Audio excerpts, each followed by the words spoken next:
Beautiful peoples, welcome back to my channel. ఈరోజు వీడియోలోకి వెళ్ళే ముందు మొదటిగా మా పిఆర్పి క్రియేషన్ ఛానల్ని సబ్స్క్రైబ్ చేసుకోండి. ఈరోజు వీడియో వచ్చేసి ఎంతో ఈజీగా అండ్ టేస్టీగా వండుకొని పచ్చి రొయ్యలు వంకాయ కర్రీ. ఇది ఎలా ప్రిపేర్ చేయాలో నేను ఇప్పుడు మీకు చూపించేస్తాను, చూసేయండి. దీనికోసం అయితే నేను కిలో పచ్చి రొయ్యలు తీసుకున్నాను. పచ్చి రొయ్యల పైన పొట్టు ఏదైతే ఉంటుందో దాన్ని తీసేసి శుభ్రంగా వాష్ చేసుకొని పక్కన పెట్టేసుకున్నాను. అలాగే 2 ఉల్లిగడ్డలు, 2 పచ్చిమిర్చి, 1 టమాటా కట్ చేసి పక్కన పెట్టేసుకున్నాను. మిక్సీ జార్లో చిన్న అల్లం ముక్క, 1 ఎల్లిగడ్డ, 1 స్పూన్ ధనియాలు, 4 లవంగ మొగ్గలు, 1 యాలక్కు, చిన్న దాల్చిన చెక్క వేసి మిక్సీ అయితే పట్టేసుకొని పక్కన పెట్టేసుకున్నాను. ఇప్పుడు చూస్తున్నారు కదా, స్టవ్ అయితే ఆన్ చేసి బాండీ అయితే పెట్టుకున్నాను. దాంట్లోనే ఆయిల్ కూడా వేసుకున్నాను. చూస్తున్నారు కదా, 3 టేబుల్ స్పూన్ ఆయిల్ అయితే వేసుకున్నాను. అలాగే బిర్యానీ ఆకు, దాల్చిన చెక్క ముక్క, 3 లవంగ మొగ్గలు అయితే వేసుకొని వేయించుకోవాలి. మనం ఏవైతే కట్ చేసి పక్కన పెట్టుకున్నామో ఆనియన్ అండ్ మిర్చి, అవి కూడా వేసి వేయించుకోవాలి. ఇవైతే మంచిగా కొంచెం మగ్గాలి. మగ్గిన తర్వాత చిన్నగా కట్ చేసి పెట్టుకున్నాం కదా, టమోటా అనేది కూడా వేసుకొని వేయించుకోవాలి. దీంట్లోనే మనకి ఇవన్నీ పూర్తిగా మంచిగా మగ్గాలి. మగ్గకుండా రొయ్యలు వేస్తే కనుక, పచ్చి రొయ్యలు అనేది వేస్తే కనుక అది మనకి బాగుండదు, కర్రీ అంత టేస్ట్ ఉండదు. మీరు ఎప్పుడైనా కూడా పచ్చి రొయ్యలు వండినా, చికెన్ వండినా, మటన్ వండినా కూడా ఆనియన్స్ అనేవి తక్కువ వేయండి. ఆనియన్స్ కానీ టమోటా కానీ తక్కువ వేయండి. తక్కువ వేస్తేనే కర్రీ అనేది టేస్ట్ రెట్టింపు అవుతుంది. మీరు అలా కాకుండా ఎక్కువ వేసారనుకోండి, ఆనియన్స్ ఎక్కువ వేస్తే కనుక మనకి కర్రీ అనేది స్వీట్గా ఉంటుంది, కొంచెం తీపి వస్తుంది. మీరు ఎప్పుడైనా గమనించారో లేదో, గమనిస్తే మాత్రం నాకు కామెంట్ చేయండి. చూస్తున్నారు కదా, నేను వీటిలోనే వంకాయ ముక్కలు కూడా వేసుకున్నాను. కట్ చేసి వంకాయ ముక్కలు కూడా పక్కన పెట్టేసుకున్నాను. వీటిని కూడా వేసి వేయించుకుంటున్నాను. వీటితో పాటే ఆనియన్స్, మిర్చి అండ్ టమాటో,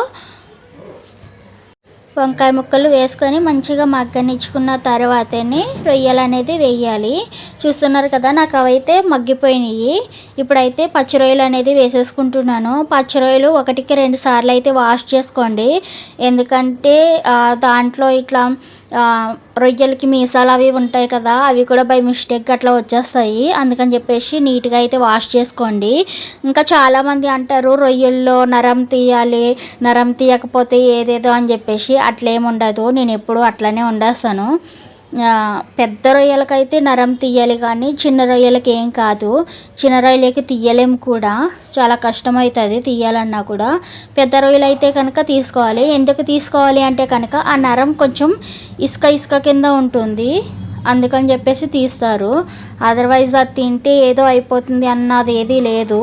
అవన్నీ సృష్టించినవి మాత్రమే, అవేమి లేవు. అవేమి పట్టించుకోని అవసరం లేదు. మీరు చూస్తున్నారు కదా, రొయ్యలు అయితే వేసేసాను. అలాగే నేను ఏదైతే గ్రైండ్ చేసి పక్కన పెట్టుకున్నానో మసాలా, దాన్ని కూడా వేసి వాటితో పాటే వేయించుకుంటున్నాను. ఇట్లా మనకి రొయ్యలు వేసిన తర్వాత వాటర్ అనేవి వచ్చేస్తాయి రొయ్యల్లో నుంచి. దాంట్లో వాటర్ క్వాంటిటీ కొంచెం ఉంటుంది కదా, అవి రొయ్యలు చూడండి మనం వేసేటప్పుడేమో పొడవుగా అట్లా ఉంటాయి, కొంచెం పెద్ద సైజులో ఉంటాయి. కొంచెం వేడి తగలగానే అయితే అవి ముడుచుకుపోతాయి, చిన్నగా అయిపోతాయి రొయ్యలు. నేనైతే తీసుకున్నాయి మీడియం సైజ్ అనమాట. చూస్తున్నారు కదా, మనకి పెద్ద రొయ్యల కంటే కూడా మీడియం సైజ్ అంటే చిన్న సైజు రొయ్యలు చాలా అంటే చాలా టేస్ట్ ఎక్కువ ఉంటాయి.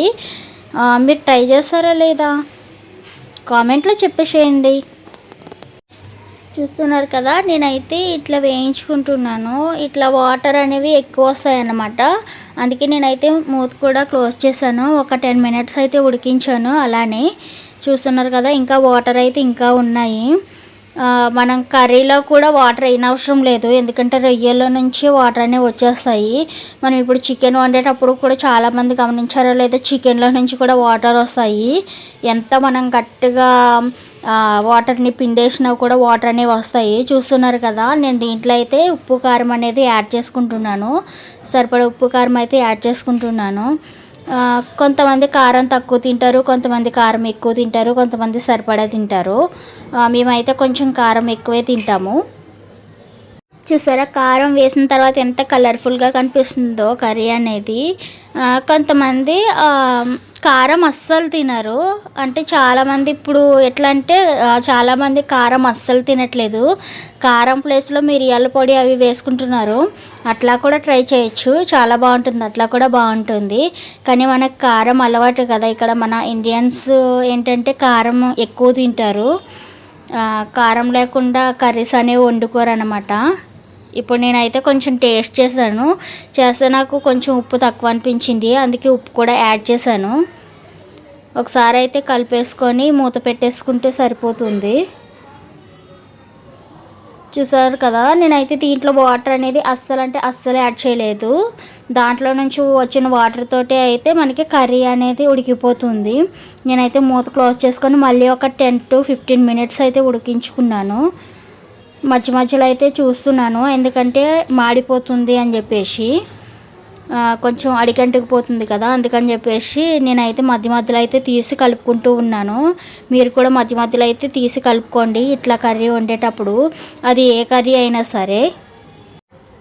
చూస్తున్నారు కదా, కర్రీ అయితే నాకు ఆల్మోస్ట్ అనేది అయిపోయింది. దీని స్మెల్ అయితే మాత్రం చాలా అంటే చాలా బాగా వస్తుంది. నేనైతే కొంచెం గరం మసాలా అనేది యాడ్ చేసుకున్నాను. అది మసాలా అనేది ఇంట్లో ప్రిపేర్ చేసింది. నేను బయట నుంచి మ్యాక్సిమం అయితే మసాలాలు అనేది కొనను, ఎందుకంటే నాకు నచ్చదు. అప్పటికప్పుడు దంచి వేసుకుంటేనే నాకు మంచిగా అనిపిస్తుంది. కర్రీ టేస్ట్ బాగుంటుంది, అలాగే ఫ్లేవర్ కూడా చాలా అంటే చాలా బాగుంటుంది. నాకు కర్రీ అయితే అయిపోయింది. లాస్ట్లో కొత్తిమీర అయితే యాడ్ చేస్తున్నాను. చూస్తున్నారు కదా, మీరు కూడా మీ ఇంట్లో ఈ కర్రీ అనేది ప్రిపేర్ చేసి మీ ఇంట్లో వాళ్ళకి పెట్టండి.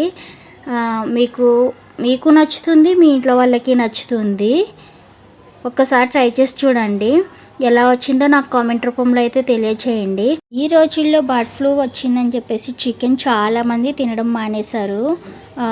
మేమైతే తిన్నాము, మేమైతే మానలేదు. ఎందుకు అంటే కనుక అది కుక్ చేసే విధానం ఉంటుంది కదా, అది మోస్ట్ ఇంపార్టెంట్ అనమాట. మంచిగా కుక్ అయితే మనకి బ్యాక్టీరియా అనేది చచ్చిపోతుంది. మనం మంచిగా కుక్ చేయకుండా అలానే కొంచెం ఉడికినట్లుగా తినేస్తే కనుక అది వైరస్ అనేది మనకి వస్తుంది. అందుకని చెప్పేసి తినొచ్చు, మంచిగా కుక్ చేసుకొని అయితే తినండి. ఈ సండే రోజు మేము పచ్చిరొయ్యలు వంకాయ కర్రీ అనేది చేసుకున్నాం. మీ ఇంట్లో ఈ సండే రోజు నాడు మీరేం చేసుకున్నారు కామెంట్ రూపంలో అయితే మాకు తెలియచేయండి. అలాగే ఈ కర్రీ ఎవరైతే కనుక మీ ఇంట్లో ప్రిపేర్ చేసుకుంటారో వాళ్ళైతే తప్పకుండా కామెంట్ అనేది చేయండి. చాలామంది చూస్తున్నారు కానీ సబ్స్క్రైబ్ అయితే చేసుకోవట్లేదు. ప్లీజ్ సబ్స్క్రైబ్ చేసుకోండి ఛానల్ని. ఐ హోప్ ఈ వీడియో మీకు నచ్చిందని అనుకుంటున్నాను. నా వీడియో కనుక మీకు నచ్చినట్లయితే మా పిఆర్పి క్రియేషన్ ఛానల్ని సబ్స్క్రైబ్ చేసుకోండి, లైక్ చేయండి, షేర్ చేయండి, కామెంట్ చేయండి. Thank you for watching. Subscribe చేసుకోండి ప్లీజ్.